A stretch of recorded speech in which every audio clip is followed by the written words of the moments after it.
একসময় যে নামটা শুনলেই চোখে ভাসত বিদ্যুতের গতিতে ছুটে চলা এক আধুনিক গাড়ি, সেই টেসলা এখন আর শুধু গাড়ির কোম্পানি নয়। গাড়ি বিক্রি কমিয়ে ইলন মাস্ক এখন শত শত কোটি ডলার ঢালছে চালকবিহীন রোবট আর কৃত্রিম বুদ্ধিমত্তার পেছনে। টেসলা কি তবে গাড়ি বানানো ছেড়ে দিচ্ছে, নাকি তৈরি হচ্ছে ভবিষ্যতের সবচেয়ে বড় প্রযুক্তি সাম্রাজ্য? মডেল 3, মডেল ওয়াই দিয়ে বিশ্বজুড়ে ইভি বাজার দখল করেছিল টেসলা, কিন্তু সেই পরিচিত গল্পে এখন বড় পরিবর্তন এসেছে। টেসলার বোর্ডরুমে এখন আর শুধু কতগুলো গাড়ি বিক্রি হলো সেই হিসেব হয় না, হিসেব হয় কত মাইল পথ পাড়ি দিল চালকবিহীন গাড়ি, কতটা বুদ্ধিমান হলো তাদের এআই।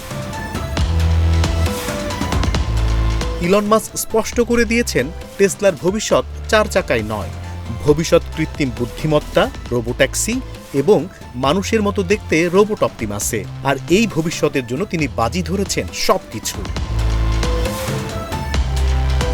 এর প্রথম ধাক্কাটা লেগেছে টেসলার ক্যাশ বাক্সে। 2026 সালের দ্বিতীয় প্রান্তিকে, অর্থাৎ এপ্রিল থেকে জুন মাসে 2 বছরের মধ্যে প্রথমবার নেতিবাচক ফ্রি ক্যাশ ফ্লো দেখেছে টেসলা। অঙ্কটা নেহাত কম নয়, ঋণাত্মক $1.1 বিলিয়ন। কেন এই ঘাটতি? কারণ টাকা ঢালা হচ্ছে ভবিষ্যতের কারখানায়, এআই সুপার কম্পিউটার, নিজস্ব ডোজো চিপ, নতুন প্রজন্মের ব্যাটারি প্রযুক্তি আর রোবোট্যাক্সির জন্য বিশাল অবকাঠামো তৈরিতে। তবে আসার কথা হলো, আয় কমেনি। এই 3 মাসে টেসলার মোট আয় দাঁড়িয়েছে $28.24 বিলিয়ন, আর গ্রাহকদের হাতে তুলে দিয়েছে 4,80,000-এর বেশি গাড়ি। অর্থাৎ বিক্রি আছে, কিন্তু লাভের টাকা জমছে না, বিনিয়োগ হচ্ছে ভবিষ্যতে। কিন্তু গাড়ির বাজারেও টেসলার জন্য সুখবর নেই। চীনের বিওয়াইডি, শাওমি সহ একের পর এক কোম্পানি আনছে টেসলার চেয়ে অনেক কম দামে আধুনিক ফিচারের ইলেকট্রিক গাড়ি। ফলে বিশ্বের সবচেয়ে বেশি বিক্রি হওয়া মডেল 3 এবং মডেল ওয়াইয়ের একক আধিপত্য এখন হুমকির মুখে। এই চাপ সামলাতে টেসলাও এনেছে কম দামি সংস্করণ। কিন্তু বিনিয়োগকারীরা এখন আর শুধু গাড়ির সংখ্যা গুনছেন না, তাদের চোখ আটকে আছে একটি শব্দে: অটোনমি, স্বয়ংক্রিয় প্রযুক্তি। ইলন মাস্কের দাবি, এটি কেবল শুরু।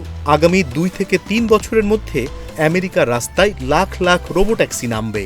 তখন গাড়ি আর শুধু বাহন থাকবে না, হয়ে উঠবে একটি চলমান বুদ্ধিমান প্ল্যাটফর্ম, যা আপনাকে অফিসে নিয়ে যাবে, আপনার হয়ে আয় করবে।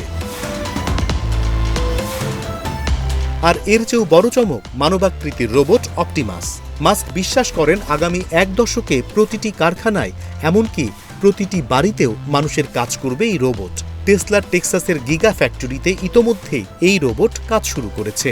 এ কারণেই গাড়ি বিক্রিতে চীনা কোম্পানিগুলোর কাছে পিছিয়ে পড়লেও বাজার মূল্যের দিক থেকে এখনও বিশ্বের সবচেয়ে মূল্যবান গাড়ি নির্মাতা টেসলাই। কারণ বিনিয়োগকারীরা গাড়ি কিনছেন না, কিনছেন ভবিষ্যতের স্বপ্ন।